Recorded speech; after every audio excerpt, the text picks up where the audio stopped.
We begin this half hour with the latest testimony in the double murder trial of Alex-Murdaugh, as closing arguments are expected to begin later this week.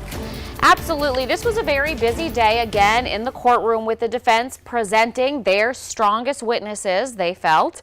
Now, another crime scene expert took the stand today. His name was Tim Pombach, and today both the first witness, Dr. Jonathan Eisenstadt, and Pombach said they disagreed with Paul's autopsy results, and they say that the shot that killed Paul Murdaugh was fired with the gun pressed against the back of Paul's head.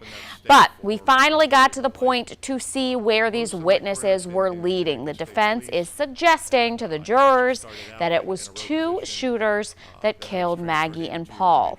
Pombach said he believes after the murderer shot Paul, he'd have been covered in biological matter, including in his eyes and in his face, and he said the shooter would need time to recover. Do you have an opinion based upon more probably than not whether there was one or two shooters who murdered Maggie and Paul on the night of June 7th? I do have an opinion on that. And what's your opinion? My opinion is the totality of the evidence is more suggestive of a two-shooter scenario.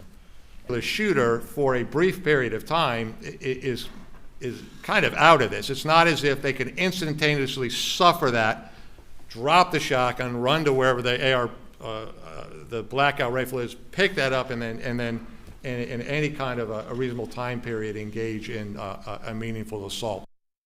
Well, Pombach didn't think that the shooter could switch between long guns that quickly. Now, again, remember, he is a witness who is paid to be there by the defense. On cross-examination, though, the prosecution made a point that Pombach is, in fact, not a doctor.